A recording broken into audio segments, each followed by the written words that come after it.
Welcome to Simplify. I'm Caitlin Schiller. I'm Ben Schumann-Solar. Hello, Ben. What's up?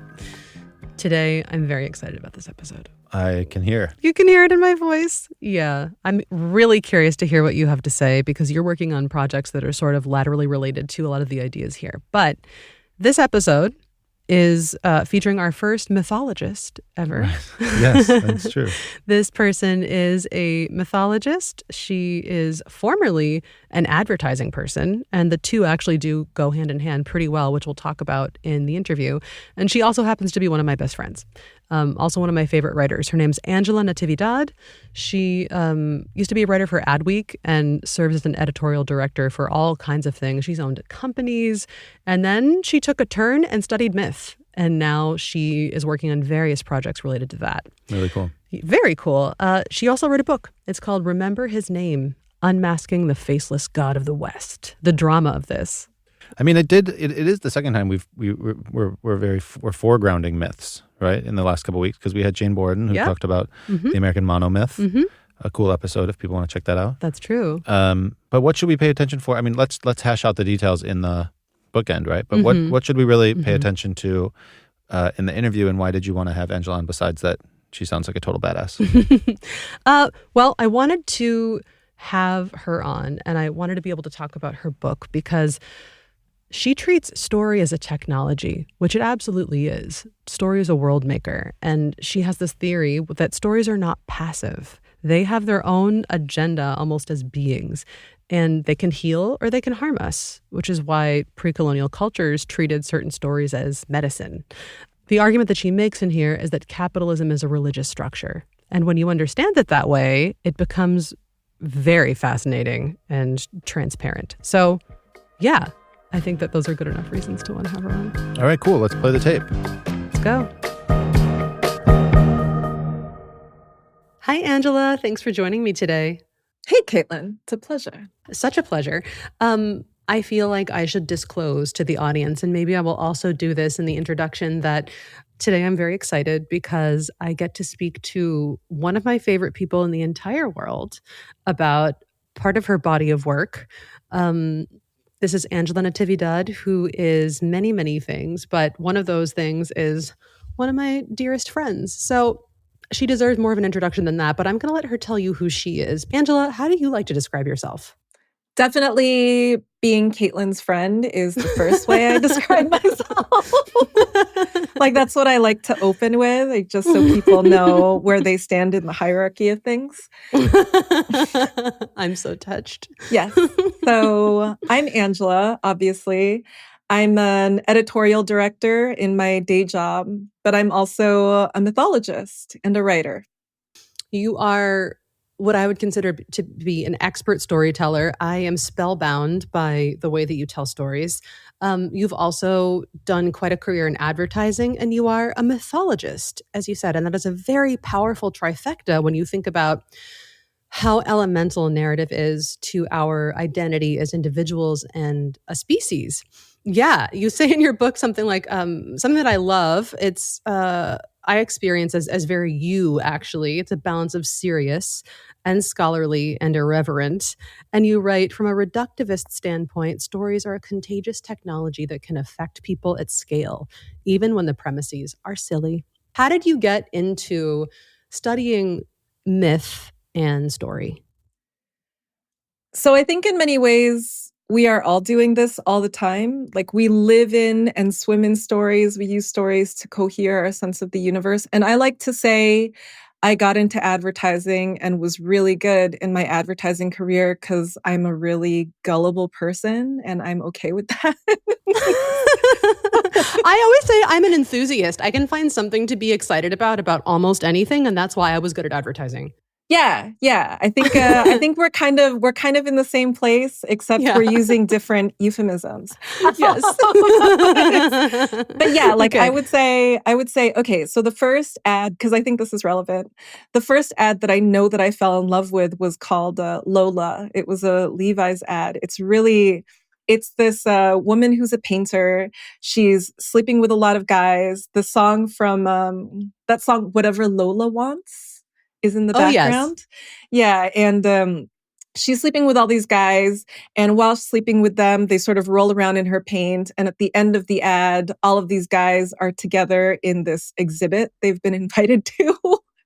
And Wow. yeah, and all of their jeans that they apparently left at her house covered in paint are the exhibit. Like they're all just hanging there, and the guys are looking at each other in an uncomfortable way. And And it was like, I really love this ad because it inverted this idea of a woman sleeps with a lot of people and the discomfort is for her and not for the men. Like this ad turns that around. So it made me, like the 90s was just a really good time for the specific sort of Levi's storytelling. It made me a really big Levi's fan. And I spent probably the next 20 years of my life trying to get Levi's, the jeans, to work for me. And Yeah. but all of this is to say, I've thought about this ad a lot, and I've thought about it while progressing through my advertising career. And I've also thought about it a lot while, like, when I started to sort of slide away from advertising and move more into mythology. Because obviously, off to the side of that, Greek mythology specifically was something I was always into as a kid.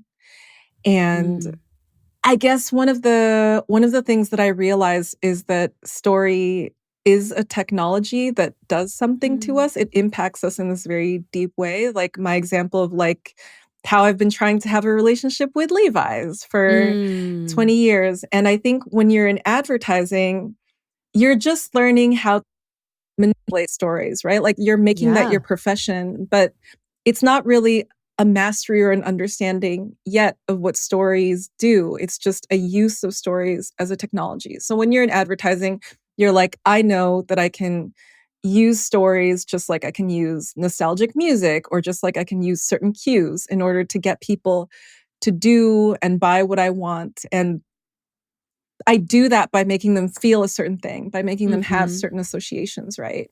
Yeah. But I think what I realized when I actually started to study mythology and think about the sort of mythic tropes that appear over and over in advertising, I realized that actually storytelling is not a passive technology. It's something that has its own agenda. It's like they impact us in ways that are really difficult to quantify or control. And that's why in a lot of pre-colonial communities, there were really specific people designated for telling what were considered medicinal stories in the same way that, like you had to be really careful with plants. Certain stories could heal you or harm you, and you had to be considerate of those effects, even if you didn't totally know precisely how a story was going to metabolize inside a person. For example, there are certain stories that are only told to children that the villagers think are sort of weird, and they're probably not going to go down the normal community path. They're probably going to end up on some kind of shamanic path. So they need to be told certain stories to prepare them and in many ways to warn them. So all of this is to say, yeah, like I just started seeing the impacts of stories everywhere. I know this is like a very long answer, but No, it was a really wonderful, thorough answer. Yeah. So then, of course, if this is the thing that ties your experience of the world together and sort of helps orient you, and really all of us, because whether we like it or not, we are constantly being oriented and reoriented by stories told in our own minds by the people who love us, by the news, gross, yeah. and by politicians, which we're seeing a lot of now. And so your book is called Remember His Name. Unmasking the Faceless God of the West. It was very intriguing to me because, of course, as soon as you say unmask and faceless, you're just like, ooh, what could possibly be behind that? So I imagine that being oriented by mythology as you are, you started to understand capitalism, one of the big isms of the world, perhaps the biggest, as a god. And just tell me about that realization a little bit. I would say capitalism is a religious system. It's a religious structure. So right, yes. Yeah. Thank you for setting me straight, as you always do. Oh, thanks. Like you set With me straight love. on all kinds of stuff.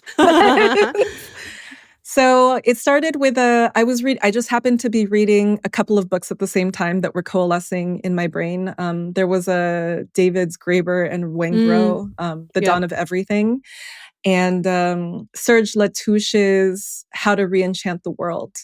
Ooh. And yeah, so Serge Latouche was talking specifically about how the West kind of thinks it's not even agnostic, it's atheistic. It's sort of left all of these silly superstitions of gods behind in favor of this logic of progress. And, we're these rational beings now. Like we care about math and science, blah, blah, blah. And that's why we have this economy that sort of decides everything for us because it's the most rational thing. Yeah. And, but basically his book, which is very thin, but it makes its point really efficiently. It's kind of like the closer you get to this structure, like the closer you look at it, the more you're like, yeah, this doesn't really make sense. Like there's nothing very rational about rationalist culture, like everything that sort of upholds this logic of sort of the international economy and like its value in our lives. And I think if you're a normal person, you just know that, right? Like especially for millennials, like in the last 30 or so years, it's always like, I think we get really tired of presidents saying, you got to stimulate the economy because I think like we now know in our skin like that, like that doesn't do shit for us. Yeah, right. So Serge Latouche basically argues that the closer you look at this, the more you realize like there's nothing rational about this. This is essentially religious dogma. Like you're operating inside a religious system, and you know that you're operating inside a religious system because anytime you try to veer away from it, you are punished. And you're also rewarded if you sort of uphold the tenets of the religious system. And I think one of the more potent examples he gives is that there's this tribal people called the Jivari of the Amazon who go to Spain. And they're kind of like, they spend some time there sort of studying the culture, and they're like, okay, we get it. Yeah, like we understand how your culture works. There are a lot of parallels. Your shamans are bankers. All right. Like it all like once you've established who the shamans are, everything kind of falls together. So yeah, so he makes this case that capitalism is a religious structure with, really specific religious designs. And he sort of explains like how the language like debt and credit that we associate with the economy actually comes from mystic language. That's not originally economic language. That's language that comes directly from religion and was related to ideas of like what we owe each other. So I started from this premise that I found really compelling because it also tied into like what we learn, for example, in school. Like if you go to college and you learn something about capitalism, you might have learned about like Max Weber and the Protestant ethic and the spirit of capitalism. Oh, yes. And he talks about how like there's no way you can design a culture this brutal toward other people in your same community unless there's a really strong religious motivation. And this particular religion is Christianity in his view. So there are a lot of things that sort of point to capitalism, the sort of culture of the West that we call it, being like fundamentally a dogmatically religious structure, probably tied to Abrahamic religion and a lot of the principles that come from there. But like, yeah. So all of that is to say, it was like, okay, this is a religion. Well, then where's the God? And lots of people have all kinds of theories about who the God is. Like, it's like, well, it's money or it's progress, blah, blah, blah. Like Serge Latouche says that too. Neil Gaiman suggests that too, like in American Gods, when he talks about like the old gods being superseded by technology and media.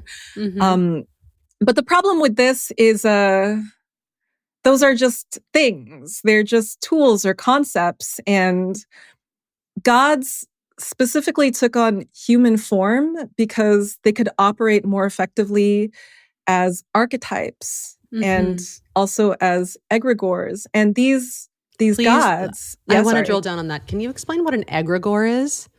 Yeah, so this is a really good question. An egregore is a kind of spirit that is created by a collective energy. So let me explain myself in a clear way. So when I say spirit, I'm saying like it's a thing that feels like it has agency. It's an invisible thing that feels like it has agency, and it can impact you. And it can impact you in big or small ways. Like the United States of America, like a country, for example, is an egregore in the sense that you can look at a country and like a person, the US and France, for example, have really different perspectives on the separation of church and state that are particular to their cultures and sort of feed into their egregores. And there's this idea of Americanness and Frenchness. So this is an egregore. It can be big and strong like this, or it can be small and local. So, for example, if you went to a really big sports match and people were enlivened and you were sort of caught up in that energy, you know, like everybody singing and, you know, everybody cheering, like you are creating an egregore that will probably disperse some hours or maybe even days after you have attended that match. Like it's the same for concerts, right? Like you feel infused by a collective spirit that you're co-creating. So it's like the energetic spirit of a place or a thing? It's a kind of spirit that is created specifically by collective energy. Like you actually need collective energy to invest in this, in what is ultimately a kind of spirit. And it can disperse very quickly, like in the example of a match or a concert. It still has an impact on you, but you know, it will probably go away after like a couple weeks or something. Or it can build in power, like the concept of countries or religious figures, like, you know, certain gods we know, the concept of Jesus, for example, historical figure, but also very strong egregore in our culture. I think what's interesting about this egregore, and one of the things that I go into in my book once I kind of identify who this god is that we're dealing with, is the egregore can obviously be impacted by people, like in the same way, like different presidents, different leaders, different sort of social issues and events can impact the identity and personality of a country. But a notable characteristic of an egregore is that it also has a direct impact on those same people. And when you look at those impacts, like you can see the characteristic of a nature. You can see the characteristic of a maybe personality is not a perfect word, but it's like, you know, yeah, go ahead. I'm so sorry. I just interrupted you. That's very bad form. Is it like a brand? Yeah, brands are great egregores. Yes. Okay. Yeah. I think I get it now. Yeah. So like, I'm really Of course, glad, I'm understanding this through consumerism.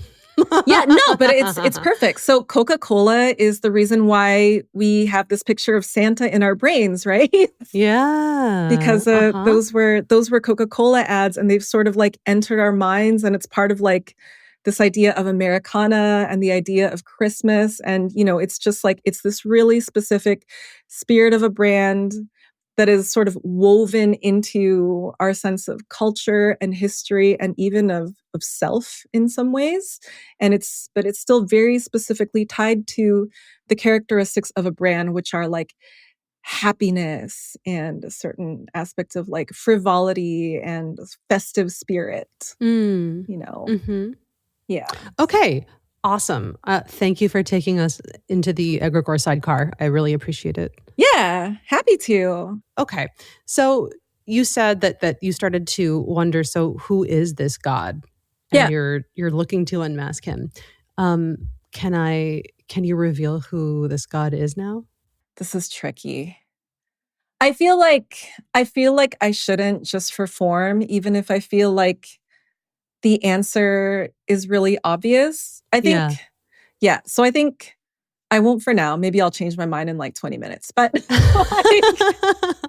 But I think what I'll say is, I think it's interesting to see how human politics affects the evolution of this god, but also this god has really specific characteristics that are particular to his nature that sort of draw a red thread from his origins to the present day when you look at the characteristics of capitalism. So, for example, I just opened my book to a random place and it happened to have a good example inside. Great, go for it. Yeah. So I'm going to go back on what I just said. I'm just going to like reveal the god because it's just more practical to talk about him this way. So it's Yahweh, which is one of the names for the Abrahamic God. And like it's really sort of interesting just like how he comes to be the way that he is, but also like what he was like initially. Like it's also sort of interesting to dig into because this god also has a really clear trajectory and evolution. What I wrote here is Yahweh is characterized by the exertion of his will, and nature responds to his command, according to Meador. The coursing of life through matter became secondary to his omnipotent control. The split between nature and God was finalized. And also, he's a God without kin. So, a couple of details about Yahweh. Origin stories of sort of the world. They tend to follow specific kinds of patterns. And when you talk about like gods creating earth or creating the land that you're on, it's really like there's typically a lot of work related to doing that or a sacrifice of some kind. Like it's not unusual for an origin story to involve a fight between gods and then one of the gods dies. Like let's say, for example, so 1,000 years before Abrahamic religion, you have obviously Sumerian religion, and so in their holy story, the Enuma Elish, you have this fight between the snake goddess, like the goddess who has created all of the other gods. Her name is Tiamat, and one of her sons, Marduk. So this is like a very strange story. So Tiamat is like a little annoyed by her, like what she's created. Like she thinks the gods are too noisy. I love this. Yeah. What a sensitive queen. Yeah, Yes. like, but this is also like a weirdly common feature in the Enuma Elish, like gods like making really dramatic decisions because they're just like, there's too much noise. Like, let's flood the world. I get pretty upset when there's too much noise. I mean, yeah, I understand. Wait, can you just tell me quickly, the Enuma Elish, is this the world origin story is this the Sumerian origin story? Yeah, so the Enuma Elish is like the great sort of epic of the gods, and it also contains the sort of the origin story, from this sort of like Mesopotamian perspective. It's very, very old. So Tiamat is massively annoyed, and she's like, these guys got to go. Like, I'm just going to murder them all. And so all the gods freak out, and they choose, I guess, a hero among them, Marduk, who to fight their mother, like to kill their mother. And Marduk is like, so Marduk, and this is also a weirdly common feature, like the death of a parent to create the world. Like it's also a feature of Greek mythology. Like it's all over the place. But so Marduk is like, I will do this, but if I succeed, then I basically get to be the boss of all of you. I see. Yeah. And they're like, okay. So they all agree to this. And he has this huge epic fight with his mom, the snake goddess, and he kills her. And basically what he does is he takes her entrails and different parts of her body, and he creates the world that we know over 7 days. Like basically the Genesis story in Abrahamic religion, because Abrahamic religion is also coming out of this tradition. It's not to say it's like, it's to say that like all mystic stories, all mythologies sort of build on each other, and it has to do with like location and time. Anyway, so Yeah, so there's this like 7-day story of Marduk basically like taking his mom apart. Wow. And creating the world and the stars, and here's where the gods live, and here's humans, and all this stuff. And this 7-day story is kind of like sort of frame for frame lifted for the story of Genesis. Like you kind of have the same story of like Yahweh creating the world, but um weird characteristic, Yahweh is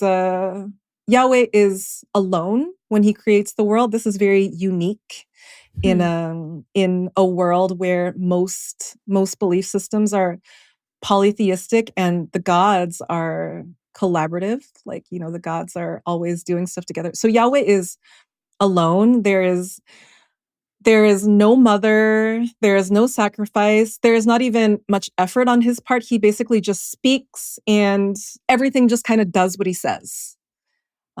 The world just, light arrives and it's like, okay, now there's water because he said so. And like, oh my God, did he just sign a bunch of executive orders? Yeah, exactly. It's like, it's got executive order energy. See, you're already like drawing this red thread. Yeah. So this is really unique and weird. And the other feature is, he has no kin. He has no family until like much later with like the introduction of Jesus, right? Like he goes into the family hustle, which does something specific to him. But yeah, these are really specific characteristics of Yahweh that, like, when you think about it, like this and a collective of like other details sort of like feed into how we think about our relationship to nature. It was very strange to think of gods like not interacting with nature, or like, but actually like creating the universe. That was a weird idea. Like in a lot of these old stories, the gods are already in the universe. The universe is neither created nor destroyed. It just is. And then maybe the gods create like a world inside it. But Yahweh is like, he just creates everything by himself without speaking, and he has no family. So wow, it's like, yeah. So, like trace that to today. Like, like there's like a bunch of stuff like we're not getting into right now, right? Like how does Yahweh sort of like contribute to the Enlightenment and the arrival of capitalism, blah, blah, blah. But trace that to today, and you've got like this really intense, solitary, sort of belligerent individualism and this really bad attitude toward nature. Like it should really just do what we say. It doesn't have its own will or personality. Like it should really just, bend to our will. These are Yahweh characteristics, and they were weird characteristics for gods of that time. So this is just like an example. Wow. Yeah.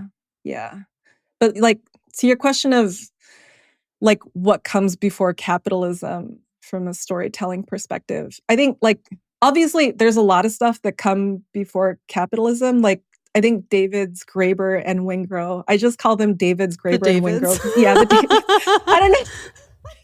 I don't think that's proper English, but I just no, I love it. And neither one of us really speaks proper English anymore, so it's fine. That's true. I don't know if that really exists anymore in this day and age, but yeah, right. Yeah.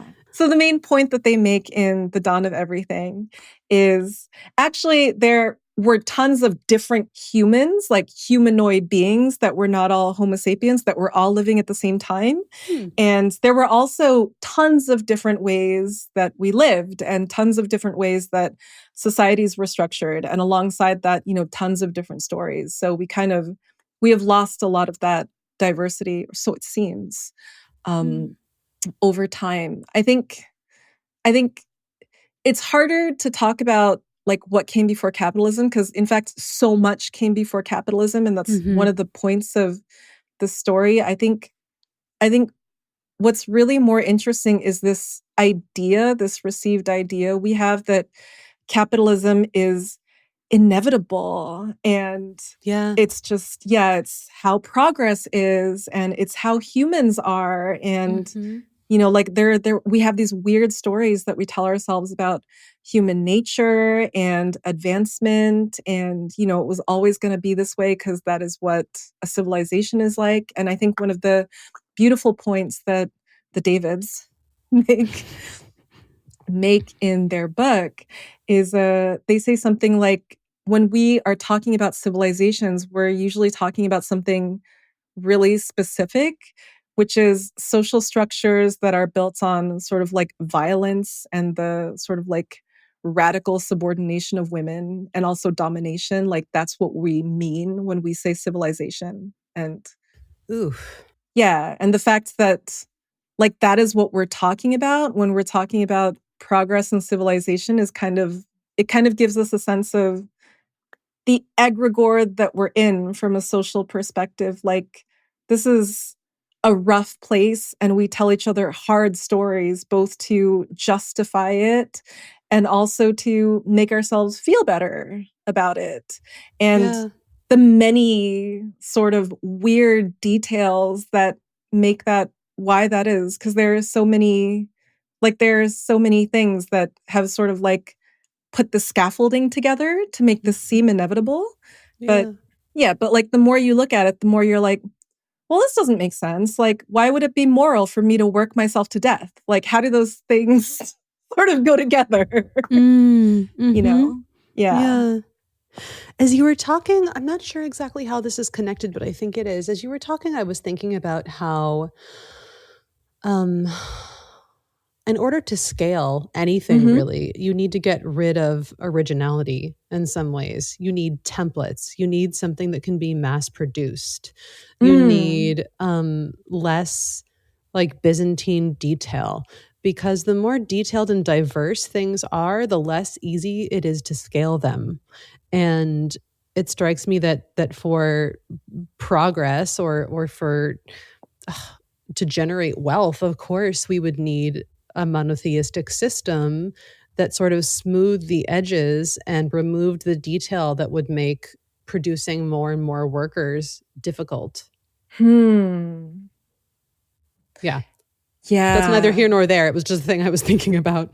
No, you're right. Because this is also a big component of what happens when you get the introduction of the New Testament and the arrival of Jesus, right? Like there are a couple of things that happen in this moment that sort of point to what you're getting. And God is not even a thing. The Bible never actually, the Old Testament specifically, never actually refers to him as the only God or the one God. And even Yahweh knows that there are others. So there's this really interesting question of like, well, how did he come to be the one? And this is like a totally separate thing. But so Yahweh actually is part of this big group of gods that each get a parcel of land and a parcel of a people. So he didn't even get a complete people. He got like some random bunch of people in the desert that are just like one part of a family like Uh-huh. us. Okay.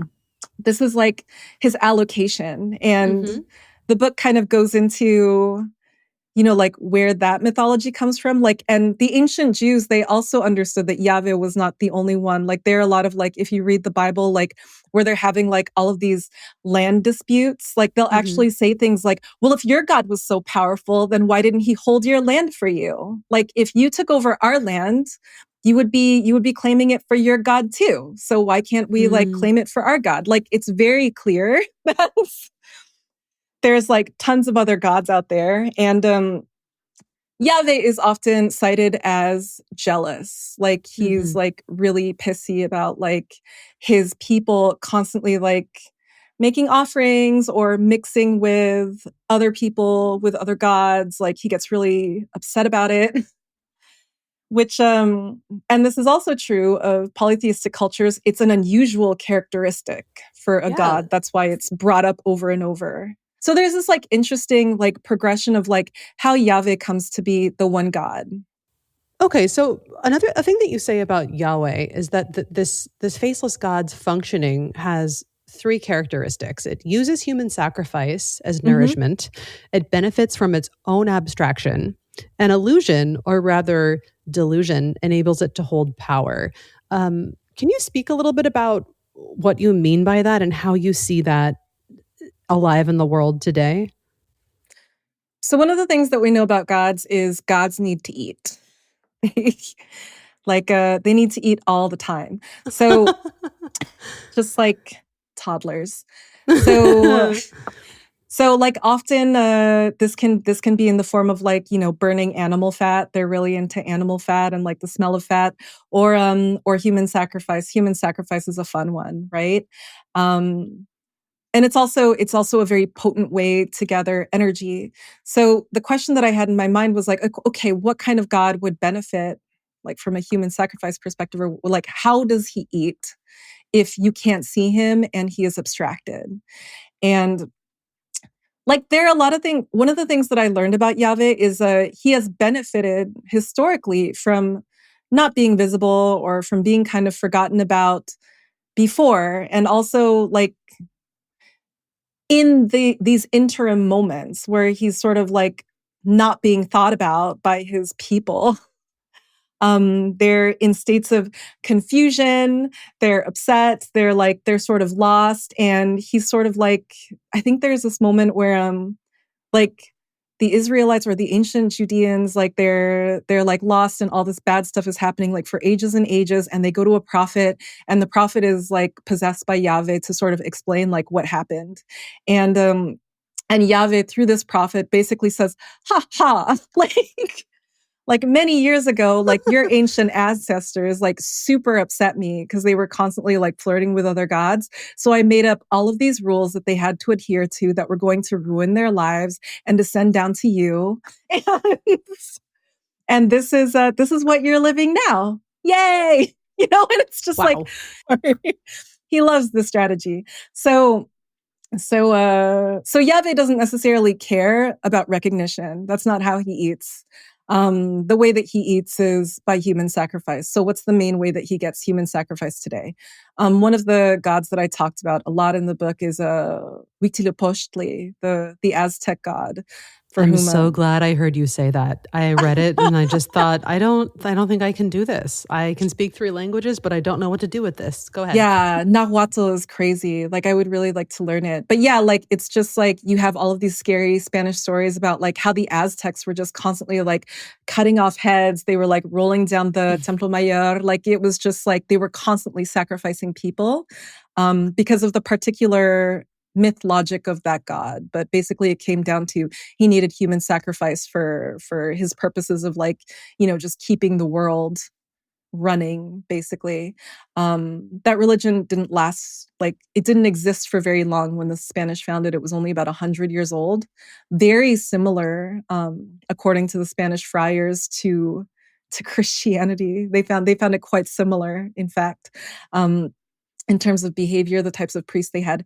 Anyway, Yahweh cannot be this frank and survive for this long. Like Huitzilopochtli survived a couple hundred years, like manically, visibly killing people. But there are many different ways that you can engage in human sacrifice, right? And one of the ways that you can do it is to get people to expend their energy, like to sort of like, yeah. And one way you can do this is to work them to death and get them to sleep less. And a lot of this is sort of explained as, like there were ancient terms for this, like for what our energy was, like our life force, like, the Hawaiians called it mana. It could be like you could attribute a price to it. It was something that was almost tangible in terms of its value. So you can take life force, like that's also a way of engaging in human sacrifice. And one of the interesting things about Enlightenment logic is it's totally based on Christian tenets. Like Dick Out, who gives us rationalism, was trying to justify that a God exists. Like it's totally in there. It's totally baked in there, but it's confusing to see. You can't really see it. And because you can't really see it, you're pretty insistent that it's not there. Like, there is no God. I'm doing this for my own benefit. Like, I'm working hard for my kids or because it's moral or whatever. And meanwhile, our retirement ages are getting higher and higher. Like, there's just and there's like parts, you can also feel this a lot in American culture. Like, it's not really looked upon well to enjoy yourself or complain or like, or really do anything besides work. And in this way, you expend life So true. force. Yeah. And it's really hard to sort of understand the underpinnings to that. Like, why is it moral to live this way? Why is that? But it is a human sacrifice characteristic. And in fact, Serge Latouche talks about a headhunter tribe that I think it's also the Juvati. Like, they look at our culture and they're like, yeah, like, you can't really judge headhunters because you're kind of doing the same thing, right? Like, you're sort of like chasing after money, and it's like, it's a really hysterical behavior. Like, you can't seem to stop. Like, you kind of think you're going to die if you don't do it. And everything about you is sort of reliant on being able to acquire essentially more and more heads. Wow. Yeah. Yeah. Yeah. So, yeah, this is a short way to say the particular way that Yahweh gets to eat and the way that he eats is by human sacrifice, is he benefits from the abstraction of the Enlightenment. Like, we think that we're doing this not for him or for anybody else, but specifically for ourselves. And the irony is we're kind of killing ourselves. Like, we're literally slaying ourselves on the altar of the economy, which is like his big feasting table kind of thing. Wow.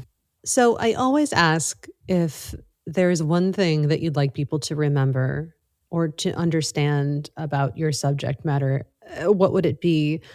So one of the reasons why I wrote this is because I really suffer under this idea that I'm not doing what I'm supposed to be doing, and I'm lazy, and should I have done something different 10 years ago to make my career a different way? Like, is it my fault that my life is not massively optimized? I think it's also a very millennial concern, even though all the data says, no, actually, millennials inherited a really hard lot. So what I realized was that, these stories that I and maybe presumably other people have in their minds about, like, you're lazy, you're not making the most of your time, you're not being productive. Like, these are stories, but they're not just stories. Like, they exist inside us because they're part of a certain egregore that feeds from the way our society is designed. So, like, basically what I wanted to do was sort of like look at the scaffolding of this culture and start just sort of like breaking down, pulling out one by one the stories that hold up the scaffolding. Because I realized once you start to recognize these things as stories holding up, like, what from a distance looks like a strong structure, but up close is really quite a shaky structure, you can start to separate yourself from these stories. You can sort of be like, this is not me. Like, I don't have to define myself in this way. But also outwardly, you can kind of look at the world and be like, the way things are is not inevitable. And in fact, like, there's a storytelling construct in the air that kind of wants me to think this entire outcome is inevitable. Like, I think I read a quote somewhere about, like, why is it easier for us to prepare for the end of the world than it is to imagine life beyond capitalism? Like, why would we rather die? But once you understand that stories are spirits, they can have their own intents. Like, you can sort of start to not only interact with them in a different way and maybe erect some boundaries between you and those stories, like the way you would in any relationship, but you can also start to think of, okay, this is like a big collection of stories here that construct our current sense of reality. Like, what are other stories we can look at? And I think the answer is going to be different for everybody, but I think that's a fundamentally not only optimistic, but also a creative perspective.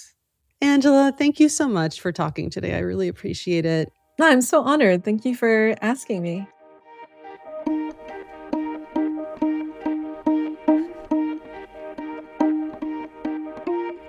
Welcome to the bookend, where we end with books.